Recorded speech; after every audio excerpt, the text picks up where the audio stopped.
life right. We got another daughter on the way in August, y'all. So I'm so excited about that. Like 2 girls, right? I'm a girl's dad. So really pumped up, excited, right? So, and huge shout out to our hierarchy guys. We got some leaders in here, the Alliance hierarchy. So we're so excited about that. So guys, I'm gonna hit on recruiting and licensing, you guys. And the reason why I want to hit on, recruiting and licensing is because it changed my life. I was on the north side of Houston and Homestead. I'm from the north side of Houston, Homestead. And it really changed my life.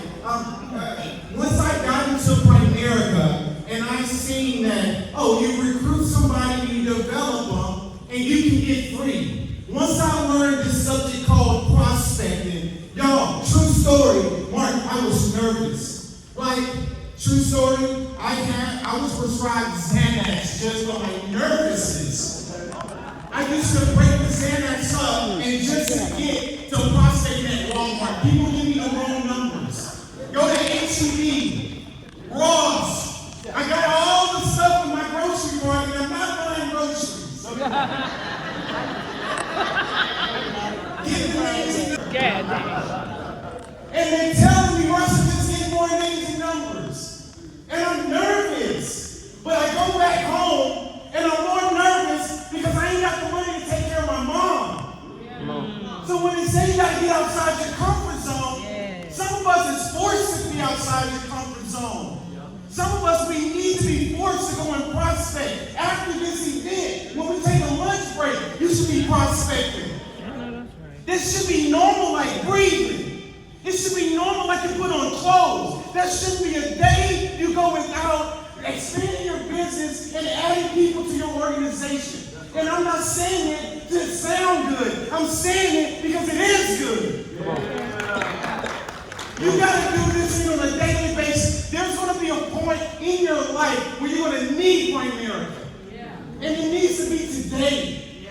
You need to rip the Band-Aid off. If you're scared, go drink chamomile tea and do it. And I really mean it. Because I was prospecting and shaking, trusting that this works. Right? I remember there were times where I would go into the office and just put my head on the table and just be like, man, I got 15 names and numbers. And I know I'm going to call up, I'm going to set up some appointments. Hey, I'm needing people to get to the office and do what they say they're going to do. But how many are you prospecting? Are you just trying to, I got 2 names and numbers today? That's not enough. I've talked to people at the bank, I've talked to people that are cold market prospecting, and they're calling 200-300 people a day. And they don't get a chance to even own it. They're making $50,000 a year, $75,000 a year, and they get off from a 9 to 5, and they go to happy hour to get $1.50 off nachos. And I truly believe, I am so convicted when people say, when I ask somebody to joke, I say, hey, how many names and numbers did you call? How many people? Man, I called 10. 10? That won't even get the car moving. I'm talking about setting up 10. I'm talking about setting up 15. Like you gotta, now they have that where you call somebody, you gotta give your name. So you gotta call way more people now. You gotta be, 15 to 20 just to get it moved, setting up appointments. Have some people showing up. You gotta find what the ratio. It says like 20% license ratio. We have a chick, Yasmin. Don't worry, she's one of, Jason, Yasmin, one of our next second generation regional vice president. Yasmin, she helps us with our licensing. She helps us with the CRM. So we gotta run this business like a business. I'm fired up, y'all. Fired up. So these are the sources to find recruits. And I do all of them. I'm not telling you from a place that I don't know. I'm telling you from a place that I'm convicted with. And everything that I'm talking to you about, when the worst of the worst things happen, you still need to abide by this. You still need to be getting something that's called a champs list. Every time I sit down with somebody, you need to find somebody that's competitive, hardworking, ambitious, motivated, and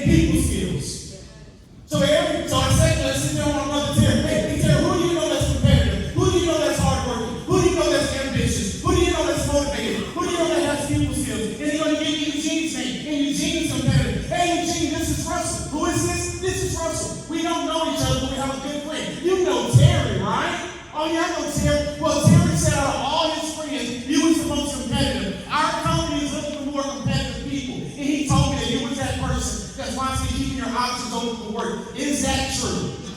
He said, oh, yeah, I'm looking. What is it? It's financial services. Hey, I'm looking at my schedule. It's Monday or Tuesday better for you. Monday, it's 12 o'clock or 1 o'clock. Good. 1 o'clock? Okay, great. I see you here. Here's my office address. By the way, who do you know 3 to 5 people that's keeping their work options open? And we gonna keep on doing it and doing it. If the phone rings, your mom is calling you, don't answer the phone. If your dad's calling you, don't answer the call. If you was working at Best Buy making $13 an hour, you can even have your phone on you. Come on. So we gotta start. We get this out of 13 hours. Hey, John, where you at today? Why you come to the office? My stomach hurts. Take some Pepto. You don't feel good. It don't matter. That's attitude. You need to have a better attitude. If your stomach hurts and the kids are hungry, the kids say, Mom, you gonna cook? No, my stomach hurts. You don't say that. If you said that, you're a bad parent. So when you say that in business, why aren't you a bad leader? So we gotta start putting this together and start letting ourselves off the hook because it's a volunteer army. Well, you're not a volunteer army to your family. You're not a volunteer army to generational wealth. This thing is serious. I don't mind losing relationships for things that's not helping me to pursue generational wealth. Come on, man. I don't care about a headache. I don't care about a migraine. I want to win before I die. Period.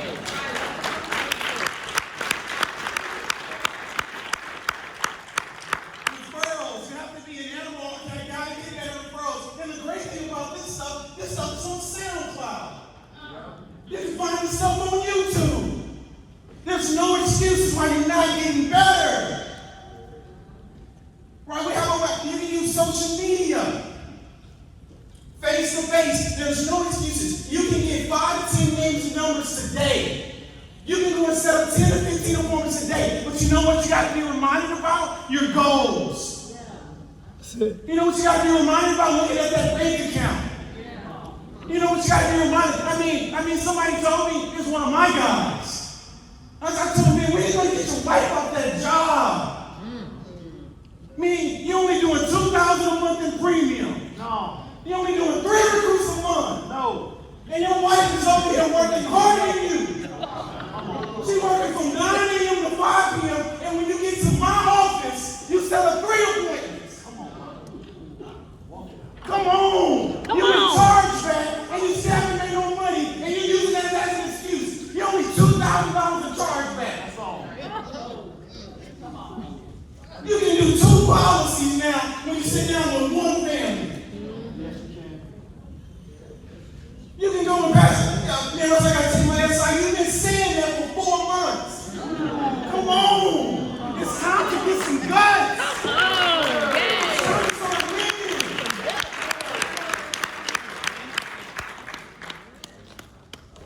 I remember I was studying for my Series 6 exam. My mom keeps calling me. And it was on Wednesday. I'm like, man, so she knows I'm in drill for skill. Why does she keep calling me? You called me like 7 times. And the training was over and Terry, I called her back. I said, Mama, what happened? You called me 7 times. Everything okay? You know what's training. I got to put some appointments. She said, well, I just want to let you know your dad just died. I said, what? No, what? I just talked to him yesterday. What? My dad's from Lafayette, Louisiana. True story. I met my dad at Church's Chicken. The true story. And my sister introduced me to him. And I remember we started to build a relationship as I got older. And so when she told me that he died, I said that there's no way he died. I just talked to him. I was at the Sonic drive-thru, and he was telling me to, look out for myself and all this stuff. And no, it don't make it die. I just talked to him. I couldn't even process that fast of death. And she said, we just did, he had some stuff in his system, and he, got in a car accident. I said, what? And it don't make sense. I'm just not getting this thing figured out. I feel good when passing my Series 6. This is my 3rd time. I got to go regional vice president. This even make sense to me. I supposed to get a chance to have some positivity for a certain period of time so I can win. You don't mean to tell me I still got to do it like this and win. Come on. I had to reschedule the exam because the funeral was on the same day as my Series 6 exam. So I studied and cried, and I was pissed off, but I had to do it. Did you know if you're at Chase Bank and you fail your test the first time, they fire you? If you work at Merrill Lynch, oh man, but I got life challenges. They say, don't give a damn about your life challenges. Wait, what you telling me? We're paying you. What you talking? We don't care about that. And if I'm here, guys, somebody, hey, someone tell me SIE, man, I got a story. Man, why you taking this thing for granted? Man, why do we treat the things that is so beneficial to our life for granted? You haven't taken it once and somebody that's, man, if they miss it at Chase, they get fired. And in Primerica, when you pass it, they give you $1,000. Come on.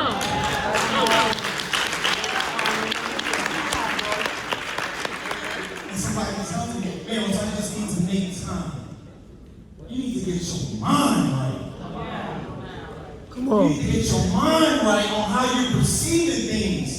Because you're waiting for this person to come, and it ain't never gonna happen because you ain't changing your habits. This right now, and I'm an introvert, and I know it looks like it's otherwise than not. I am, but when I'm in this mode, because I put it all online, I know it works. There we go. So I'm not scared because I know this can change your life. My mom told me not to do this business, and my mom thanks God that I do this business. Thanks God. So the recruit to license ratio, right? So Russell, why are you so fired up about this? Because I know the numbers, and when you do the numbers will work for you. So Terry, when I tell people to go prospect, I'm telling them to do things because it's a guarantee. It's almost like we talked about the lottery. And I'm telling you, go and get the ticket at this gas station. It's guaranteed that you're going to get $100,000. And then the person says, Russell, are you sure? And I'm like, look, this is how I won. This is the same ticket that I got. They have the ticket over there. You just have to go and buy it. Stop being scared to drive to go and get the ticket. Come on. So when we get 20 recruits, 3 or 4 people going to go to licensing, right? Now you're going to get a lot of people in licensing, right? You're going to get more people than this. But I'm talking about at least this is going to happen. 2 to 3 people going to get some license, the life insurance license, and 2 more people are probably going to be, become one of your top producers. But at least 2. I mean, being bad at this thing. I'm talking about, man, if I do this, what's going to happen? Yeah, so that's why you get excited to on prospect. I mean, because it's like they talk about when you get 30, 40 licenses at regional vice president, you'll click over $100,000. Man, you know how many times I asked Best Buy for a raise? I remember I asked them, it's a funny story, but it's a true story. I asked Best Buy on 45 and West Road. All this stuff that I give you because I'm convicted because I knew the truth and somebody made me believe it wasn't true. And I got my answers here because once I started making the money, once I started investing the money, I started logging to my Primerica account. I'm like, man, the investments grew. It was true. So I'm working at Best Buy. I'm making $15 an hour. And Joe, I'm making $15 an hour. I'm selling the merchandise, $6,000, $7,000 for the merchandise in 1 hour. And I remember I talked to the manager, Chad. I said, Chad, I think I need a raise. He said, let's go to the break room. How much you think you need? I looked at the numbers. I said, well, Best Buy's budget today is $500,000 just in the home theater department. At least $50 an hour. Joe, when I tell you this man, he'll have to stare at me. He's got his glasses right in the eyes. And I'm in the chair just rocking like, oh, God. Am I not going to get this? Is it $45? What should I ask? And I said, and he said, Russell, $50? And I'm like, yeah, $50. But Chad, look, I'm going to be here till 5 p.m., 6 p.m. That's only, if I work 6 to 8 hours, we need $400. What's $400 if you guys are getting $500,000? Right. Break it down. That's all I thought. The number. Break it down. And the store's budget was over $1 million. Right. So if Joe Ward gets me, if I give Joe Ward $500,000, I'm only asking for $400. I'll do that. I'll do that. Oh, dang. And I gotta do 40 hours a week of it? You mean to tell me I'm 400 times 7, I'm only 7 days out the week? You only give me $2,800? Come on. Come on. You're making millions. That's how I thought. So when he laughed, I didn't get it. And you know how you do the uncomfortable laugh for agreeance? Oh, yeah. And he told me, Russell, your position isn't worth that. And I said, but Chad, it's not like I'm not working. Like today, I won't work. He said, Russell, the most I can give you is an extra 50 cents extra.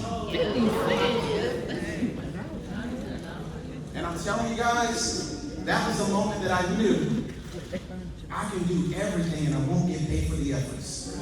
Come on. And lastly, I believe Russell was born. I believe at that moment, I knew that, okay, I gotta find the truth. Because what I've been told is not real.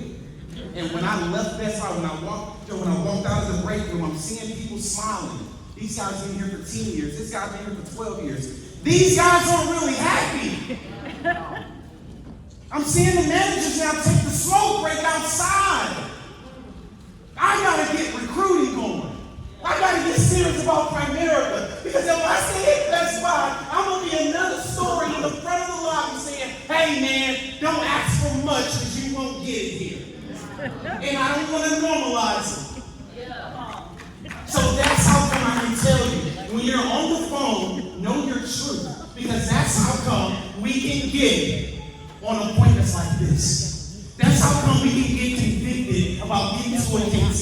That's how come when my dad died, the only thing I thought about was going to the funeral and going regional vice president. Because I knew that was my only way